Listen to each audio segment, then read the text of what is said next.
പക്ഷെ രാഷ്ട്രീയത്തിൻ്റെയും പാർട്ടി പ്രവർത്തനത്തിൻ്റെയും മറ പിടിച്ചുകൊണ്ട് ഒരുവൻ ഇസ്ലാമായി മാറുക, ഒരു ക്രൈസ്തവൻ ഇസ്ലാമായി മാറുക എന്നൊരു ദുരന്തം ഒഴിവാക്കാൻ ആഗ്രഹിക്കുന്നത് കൊണ്ട് ഇത്രയും പറഞ്ഞു പോയെന്നേ ഉള്ളൂ. ഈ ജമാഅത്ത് ഇസ്ലാമി മതരാഷ്ട്രവാദി ആണെന്നാണുള്ള പ്രകാശ് മാസ്റ്ററുടെ ടേക്ക്. എന്ന് മുതലാണ് അവർ മതരാഷ്ട്രവാദികൾ?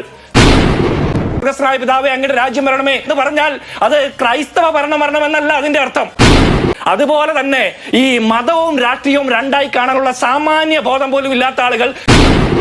ഹായ് പ്രിയപ്പെട്ടവരെ, UDFിലേക്ക് ജമാഅത്ത് ഇസ്ലാമിയെ ചേർത്തതോടുകൂടി സകല കോൺഗ്രസ്സുകാർക്കും ജമാഅത്ത് ഇസ്ലാമിയെ ന്യായീകരിക്കാനും ഇസ്ലാമിക തീവ്രവാദത്തെ ന്യായീകരിക്കാനുമുള്ള ഒരു ഗതികേട്ടിലെത്തിയിരിക്കുന്ന ഒരു സ്ഥിതിയാണുള്ളത്. കേരളത്തിലെ നിരവധി മുസ്ലിം സംഘടനകളിൽ ഒരു മതരാഷ്ട്രവാദത്തിനു വേണ്ടി ബലം പിടിക്കുന്ന ഈ ജമാഅത്ത് ഇസ്ലാമിയെ കൂടെ ചേർത്തത് വഴി തുച്ഛമായ വോട്ടിന്റെ ലാഭമുണ്ടെങ്കിലും മറുവശത്ത് അനേകം ക്രൈസ്തവ വോട്ടുകൾ നഷ്ടപ്പെടുന്ന സ്ഥിതിയിലേക്ക് കാര്യങ്ങൾ എത്തിയിരിക്കുകയാണ്. മാതൃഭൂമി ചാനലിലെ ചർച്ചയിൽ കോൺഗ്രസിന് വേണ്ടി ജിൻഡോ ജോൺ ജമാഅത്ത് ഇസ്ലാമിയുടെ വക്കാലത്തെടുത്തിരിക്കുന്നത് നമുക്കൊന്ന് കേൾക്കാം.